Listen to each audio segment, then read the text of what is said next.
A atividade vulcânica deixa marcas visíveis na geografia do nosso planeta.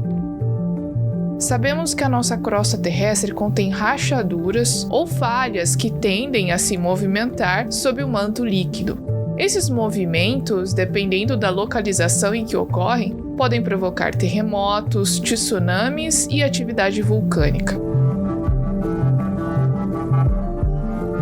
Os diferentes tipos de vulcões e suas formas distintas de erupção contribuíram para a formação do relevo e construção da geografia do nosso planeta, interferindo na vida humana e no meio ambiente. Sinais dessas interferências podem ser observados em Galápagos. Um deles são os túneis de lava. Os túneis de lava são abundantes no arquipélago de Galápagos e muito visitados por turistas que vêm até as ilhas. Eles nos dão pistas da história de formação do arquipélago e da atividade vulcânica existente, inclusive em ilhas que não possuem mais vulcões ativos, como a ilha de Santa Cruz.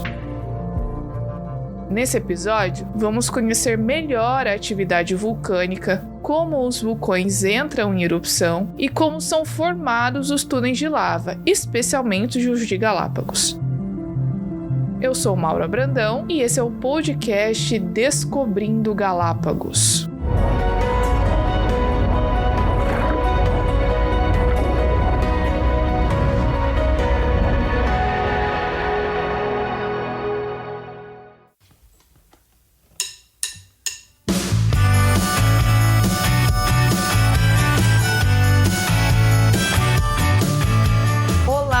Muito bem-vindo a mais um episódio do podcast Descobrindo Galápagos. E olha que hoje o nosso tema é muito interessante e a conversa vai ser boa.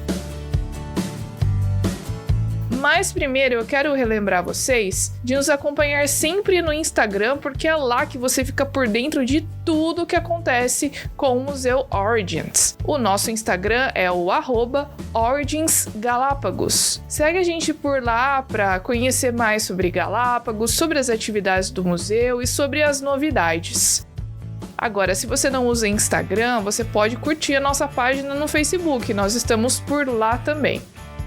Agora, se você tá com preguiça de procurar no buscador, não se preocupe, porque, como sempre, os links estão na descrição do episódio. Bom, nesse episódio, então, nós recebemos novamente o Dr. Marcos Natal. Ele é doutor em geologia, a gente já apresentei ele no primeiro episódio dessa nossa temporada, então se você ainda não ouviu, tá aí a oportunidade para você voltar lá e ouvir esse episódio que foi sobre a formação do arquipélago de Galápagos. Professor Marcos, seja muito bem-vindo novamente. Que bom, Mauro, a gente está por aqui de novo para poder falar sobre mais um tema aí da série de podcast, que é sobre os vulcões. É um papo legal sobre isso. É isso mesmo. Eu lembro que no primeiro episódio que a gente falou sobre a formação das Galápagos, a gente também comentou algo sobre a origem dos vulcões. Agora, na história do nosso planeta, o que teria sido responsável pelo surgimento deles? Olha, os vulcões, eles estão muito associados com a tectônica de placas, né? Os vulcões, normalmente, ele aparece ali nos limites das placas tectônicas. É o local que a gente tem mais incidência de vulcões, né? Então, a gente tem... por exemplo, no caso, quando eu tenho uma placa convergindo com a outra, no caso dos Andes, por exemplo, tem a placa do Pacífico entrando por baixo ali da cordilheira, né, por baixo da América do Sul. À medida que a crosta oceânica vai penetrando embaixo da crosta continental, ela ocorre uma fusão parcial da crosta e aquilo se transforma em magma. E esse magma vai subindo, ele pode ficar preso em subsuperfície, na crosta, ou ele pode achar uma zona de fraqueza e vai se tornar um vulcão na superfície. Aquela lava vai entrar em erupção e vai provocar um vulcão. Então eu tenho esses vulcões onde eu tenho zonas, né, de convergência de placas. Ou então eu tenho os vulcões submarinos, muito comum, onde eu tenho divergência de placas. Quando uma placa está afastando da outra, como no caso ali do Oceano Atlântico, né, a América do Sul se separando ali do continente africano, ali também eu tenho uma cadeia de vulcões. né? É muito comum, então. Então, são sempre predominante limite de placas, seja placa divergente, seja placas convergentes. E no caso também a gente tem a questão dos hotspots aqui em Galápagos, né? Que também é uma das causas. A gente tem também, que é um caso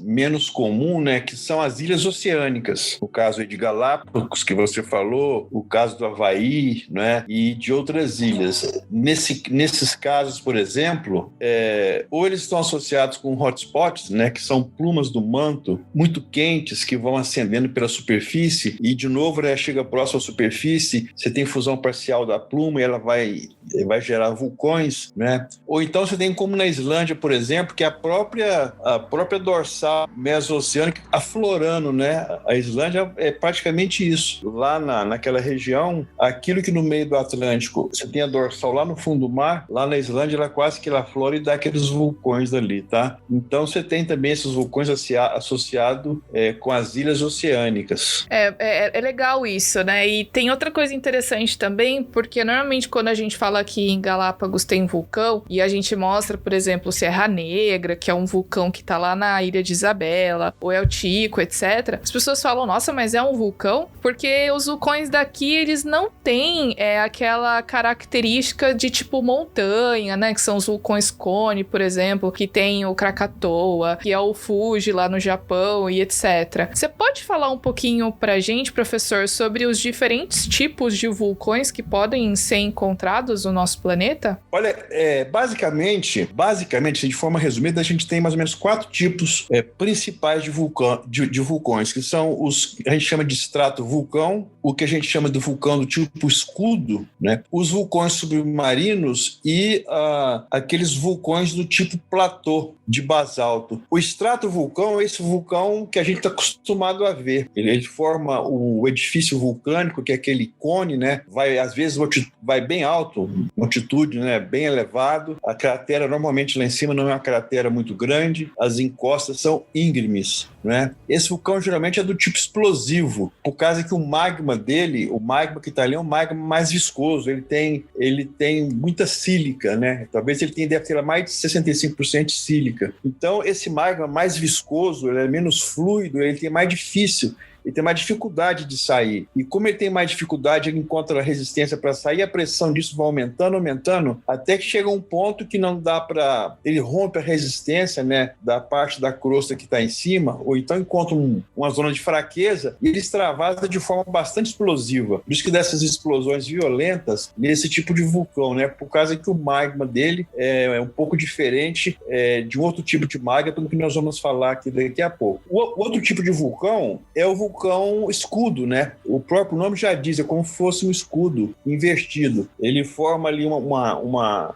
elevação ampla, não tem muita altitude, ou seja, não é muito alto, e ele tem um grande escoamento de lava. Esse tipo de lava é diferente do vulcão do tipo estrato. Esse é um tipo de lava mais fluida, que é a lava basáltica, né? Essa lava basáltica ela é muito rica em ferro, magnésio, cálcio. Ele é mais pobre em sílica, enquanto os outros vulcões que eu falei, esse tipo de magma mais viscoso, né? Eu falei que tem uma faixa de 65% de sílica, esse aqui vai estar na faixa de 52%, de 45%. Então ele forma um magma mais fluido, né? Então ele escorre a distâncias muito maiores do que no caso do estratovulcão. É aquele tipo de vulcão lá do Havaí, né? Um dos grandes lá, o Mauna Loa. Eles formam um derrame muito amplo de lava basáltica, né? E dessas elevações mais baixas, como eu te falei. Um outro tipo de vulcão, que são os vulcões submarinos, eu já mencionei, estão sempre associados, né, ou às zonas de divergência de placa, quando as placas estão afastando, a gente também chama de zonas construtivas, porque as placas estão se formando.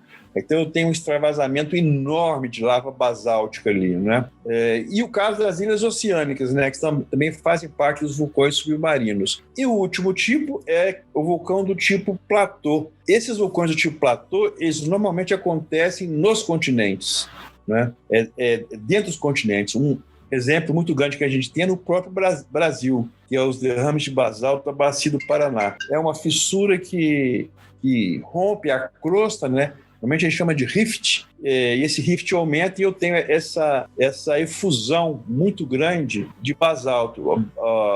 O da Bacia do Paraná é o segundo derrame basáltico que a gente tem. A gente tem um outro derrame lá nós chamamos Traps da Sibéria. Tem um outro derrame grande também, continental, na província de Decca, na Índia, e os basálticos do Rio Colômbia, né? Todos eles têm essa característica. São derrames muito amplos, né? Eles não formam o edifício vulcânico, não formam o cone. É simplesmente uma tremenda geofratura, né? Que são os rifts, e ali esse magma extravasa e cobre uma superfície muito grande, muito grande. É magma basáltico, né? Bastante fluido, por isso que ele se expande muito e cobre grandes superfícies. Então, basicamente, a gente teria esses principais tipos de vulcão. O vulcão o estratovulcão, o tipo escudo, os vulcões submarinos e esses vulcões do tipo platô basáltico. Tem uma curiosidade interessante, porque há algumas semanas atrás eu tive a oportunidade de visitar a ilha de Bartolomé, aqui em Galápagos. E aí a gente estava com o guia andando ali, porque é como se fosse um passadeiro, assim, né? Pra poder subir e ir naquela vista que é incrível, maravilhosa. E ele tava mostrando pra gente algumas coisas. Ele perguntou, isso aqui é rocha? E aí algumas pessoas falaram, não. Ele falou, não, isso aqui não é rocha. Isso aqui é o lava bomb, que eles chamam. Que é quando o vulcão tem erupção, né? E aí a lava, ela é espirrada pra cima e ela se solidifica antes de cair. São os piroclastos, não são? Esse tipo de fenômeno. Exatamente. O piroclasto a gente chama também de bomba vulcânica, né? São fragmentos que o vulcão expele. Pode ser do jeito que você falou, a lava resfria rápido e cai, porque o magma ele tem 3 componentes. Ele tem uma fase líquida, ele tem uma fase que é fragmentos de material de rocha, né? E ele tem uma fase gasosa. A fase gasosa, quando o vulcão entra em erupção, a fase gasosa já é liberada, né, para a atmosfera. E o que escorre muito é a fase líquida e os fragmentos que ele tem, né, que é a fase sólida, né? Então, parte dessa fase sólida chama de material piroclástico, esse material que ou solidifica no ar, né, ou então é material do próprio vulcão que cai, também isso é jorrado a quilômetros de distância por causa da força com que ela sai dos vulcões, né? E é muito leve, né? Ele deu pra gente, assim, uma rocha mesmo, e ele deu esse lava bomb pra gente segurar, e assim, é muito, muito leve. Parece que você tá com uma bola, sei lá, de vôlei ou de basquete na mão, você consegue jogar pra cima, e porque ele é todo poroso, né? Então, mas isso, Mauro, é porque normalmente esse material, ele tinha muito gás vulcânico ali. E quando ele sai, né, esses gases, esse gás é perdido, né? Então, boa parte do material fica esponjoso, não é isso? É tipo uma esponja, né? Ele fica extremamente leve, porque era uma lava que tinha muito gás nela. Esses gases, eles são muito voláteis, chegam na superfície, eles deixam a rocha, né, eles estão expelidos, e fica aquele material esponjoso extremamente leve, né? Muito leve mesmo. Parece um queijo suíço todo furado, né? Queria só comentar uma coisa pro senhor te perguntar também, porque é muito interessante, porque não tem como você prever uma erupção vulcânica, né? O que tem aqui no Equador, por exemplo, são protocolos do que você deve fazer se você estiver num lugar que tá acontecendo a erupção. Então, como é que os geólogos conseguem ver ou perceber pelos sinais que um vulcão vai entrar em erupção, e quais seriam esses motivos? Não, prever exatamente, né, quando vai dar uma erupção, a gente não tem uma técnica, né, com uma resolução, prever, a semana que vem vai ter uma explosão, o mês que vem vai ter uma explosão. Mas você pode monitorar os abalos que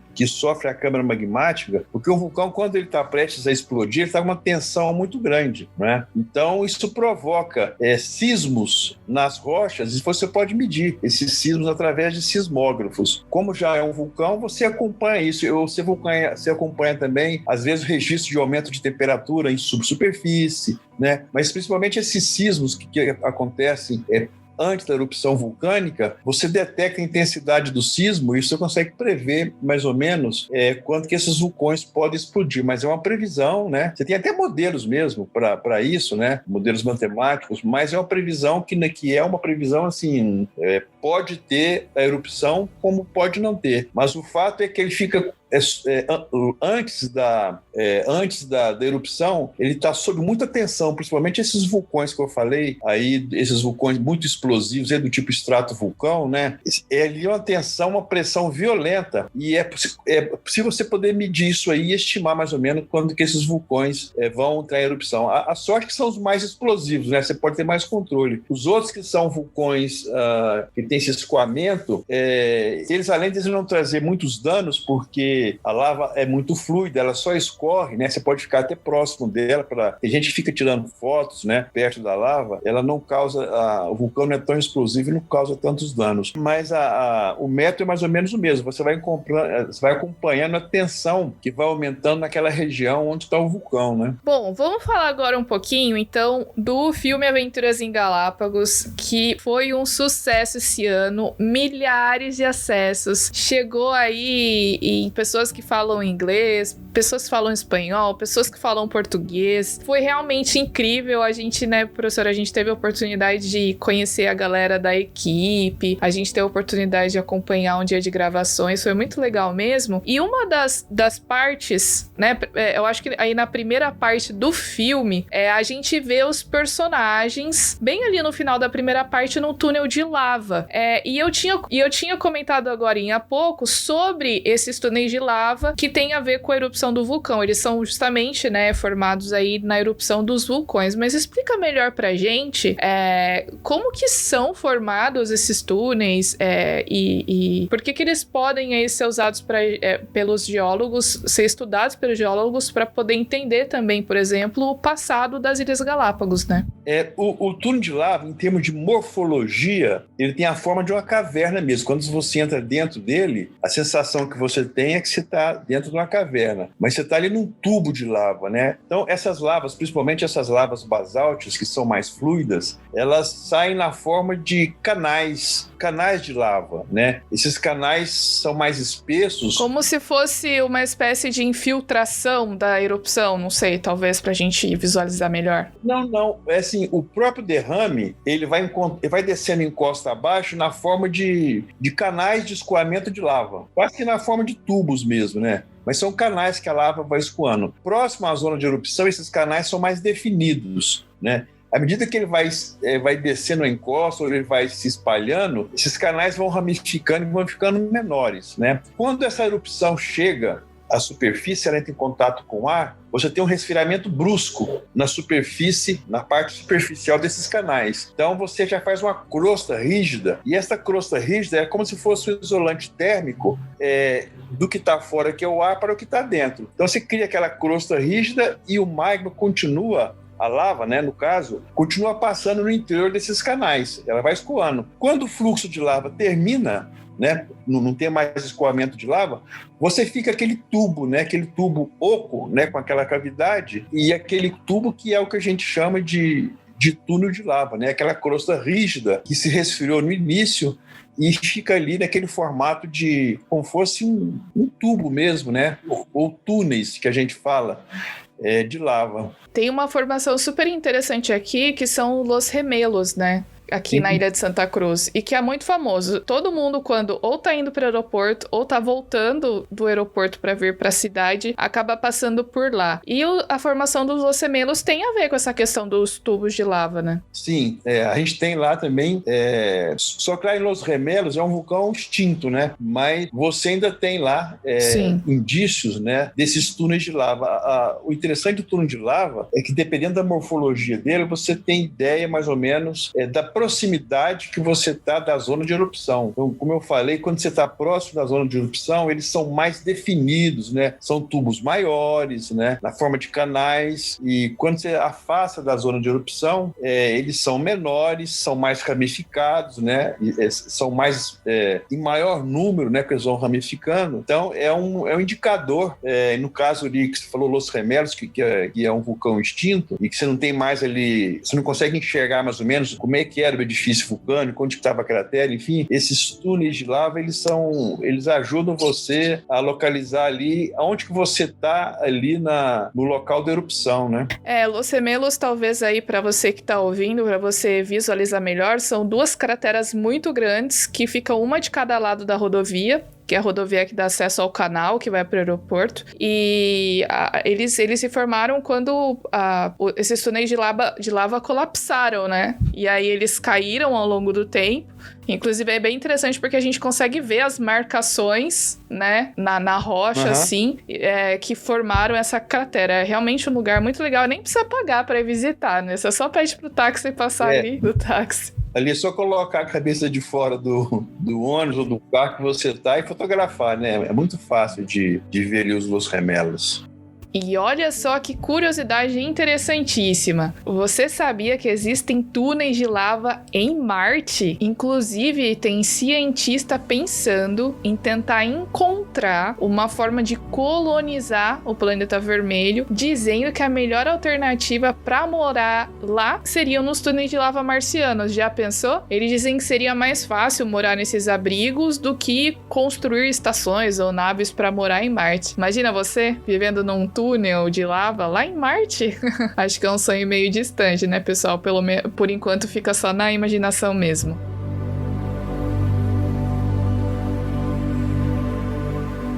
Agora, partindo aí para nossa conclusão, pro final, nas últimas 2 perguntas aqui, professor. Normalmente, a gente sempre vê a parte catastrófica dos vulcões e produzem imagens realmente muito lindas. Mas essa atividade vulcânica, ela tem algum benefício para a vida na Terra? Veja, realmente, como você disse, a primeira impressão que a gente tem do vulcão é uma coisa destrutiva, né? E isso traz prejuízos, né? Essa é a primeira impressão que a gente tem. Agora, os vulcões, ele tem o lado dos benefícios, né? Um dos mais comuns é no caso desses derrames basálticos, que eles formam solos muito férteis. É o caso nosso aqui do Brasil, né? No sul do Brasil, essa terra roxa que a gente tem aqui é uma decomposição, um intemperismo do basalto, né? Eles são muito ricos em cálcio, ferro, magnésio, pobre em sílica, então formam solos muito férteis. Então é excelente para você, no caso, para a agricultura, né, e para o plantio. Então, a questão do solo. Um outro aspecto importante dos vulcões que a gente observa muito é que existe muitos depósitos minerais associados aos vulcões. Por exemplo, nessas zonas de colisão de placa que eu falei, né, esse magma que sobe da fusão da placa oceânica, normalmente eles vão formar depósitos minerais na superfície, como a gente tem o cobre do Chile, né? Então, eles costumam formar depósitos minerais ricos em cobre, chumbo, zinco, ouro, prata, e em menor quantidade, talvez, cobalto, estanho, manganês, cádmio, né? Então, eles são importantes nesse sentido, de produzir, no caso, matéria-prima que vai ser utilizado na indústria, né? Os vulcões submarinos também, no fundo do oceano, tem alguns tipos de magma que são muito ricos em sulfeto. Então eles formam aqueles depósitos de sulfeto maciço. São bandas aí de 2, 3 metros de sulfeto, mas ele é muito rico nesses metais que eu falei também. Cobre, chumbo, zinco, às vezes ouro. Então formam, assim, depósitos muito ricos, né? Esse material é matéria-prima para a indústria. Isso vai ser transformado aí em motores, em aviões, em eletrodomésticos, né? Em navios, em carros, né? Então, esse material todo vem dos depósitos minerais, que boa parte dele são produzidos nas zonas onde você tem os vulcões, não é isso? Um outro aspecto interessante é a energia geotérmica, que você pode transformar para energia elétrica, né? Nessas zonas de vulcões, você tem água meteórica, que é água de subsolo, que circula pelas regiões vulcânicas, produzindo muito calor. Você pode transformar esse calor ou em energia elétrica, então para aquecer residências, né? Que é uma fonte alternativa de energia limpa, né? Exatamente, é uma fonte alternativa de energia, você usar a energia térmica gerada pelo calor das erupções vulcânicas. Então, assim, ele tem essa parte do prejuízo, né, do dano que ele causa, principalmente nas imediações, mas eles também é uma fonte de muita riqueza. É uma fonte de muita riqueza. Se não fossem os vulcões, por exemplo, a gente talvez não teria essa quantidade de depósitos minerais com essa riqueza de metais que a gente tem, né? É isso mesmo. E, assim, professor, todo episódio a gente busca pegar o assunto que a gente está conversando e aplicar para o criacionismo, né? Como é que a gente pode entender, por exemplo, por que a gente está separando um episódio para falar só sobre vulcões? Como é que eu posso posso pegar esse assunto e aplicar ele no contexto da cosmovisão criacionista? Olha, os vulcões, né, o vulcanismo é uma coisa que está muito associado ao criacionismo no caso do dilúvio bíblico, né? A gente sabe que o dilúvio não foi só chuva, né? A terra, a crosta, né, quase que se rompeu as fontes do abismo, e ali não foi só água, não, ali também foi lava. Então os vulcões estão muito associados com os eventos que ocorreram durante o dilúvio, seja a separação dos continentes, e seja toda a estabilidade que a gente viu na crosta, eles estão muito associados. Vulcões e terremotos andam muito juntos, né? Então, como a fase inicial do dilúvio foi uma fase extremamente catastrófica, né? Os vulcões são uma parte importante nesse período. Então, quando você estuda os vulcões, pelo menos esses vulcões, ainda mais esses vulcões que estão em atividade, você tem como entender melhor o que teria acontecido, né, durante esse momento catastrófico do dilúvio. Eles dão muitas informações para a gente de como é que teria sido isso. Você pode tentar recriar, né, montar uma narrativa do que realmente teria sido essa fase inicial do dilúvio. Daí a importância de você estudar os vulcões, como é que eles formam, que tipo de lava, como é que se dá a erupção, porque essas coisas aconteceram com muito maior intensidade durante o dilúvio. Isso é muito legal e a gente tem um episódio nessa temporada sobre o dilúvio e eu conversei com o Danilo, foi uma conversa muito legal e ele falou justamente sobre a questão do catastrofismo e como todos esses acontecimentos, esses fenômenos como o vulcanismo, por exemplo, também estavam presentes no dilúvio universal, então não deixa de conferir o episódio 8 dessa temporada, que é o próximo, inclusive. Professor, muito obrigada pela sua participação aqui no nosso episódio. No final, a gente sempre gosta de recomendar algumas coisas para o pessoal que está nos ouvindo, para que eles possam talvez se aprofundar mais nesse assunto. Quais seriam as suas recomendações para a gente nesse episódio? Olha, a Sociedade Criacionista tem bastante material que trata de vulcões, principalmente a revista Criacionista, né? A gente tem, então, muito material que trata de vulcões. É só a gente consultar, entrar no site da Sociedade Criacionista, que você vai encontrar muito material. Tem livros específicos, né? Textos específicos que tratam de vulcões, dos vulcões, e na série Origem da TV Novo Tempo, existem alguns episódios também que tratam de vulcanismo, né? Então são fontes aí que não são muito técnicas, né? E que dá uma noção boa do que é o vulcanismo e conforme e como que ele funciona, né? Então a dica é visitar o site da Sociedade Criacionista Brasileira e ir lá fazer uma pesquisa lá a respeito dos vulcões. Isso é muito legal. Eu também vou recomendar as temporadas do programa Origens da Novo Tempo.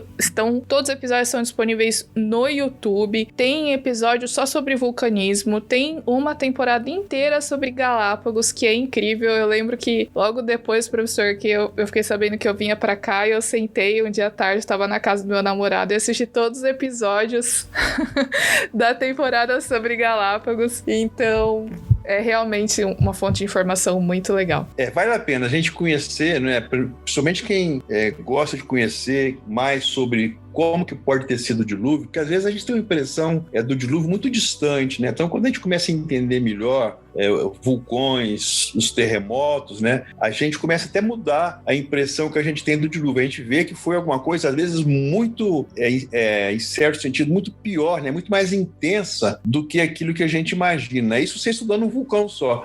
Agora, você imagina milhares de vulcões, né? Entrando em erupção ao mesmo tempo. Então, realmente, esses estudos, né? Eles são muito bons porque eles dão uma noção muito próxima, né? Muito mais real do que a informação que a gente costuma ter a respeito do que teria sido essa grande catástrofe, né? Que seria o dilúvio narrado na Bíblia.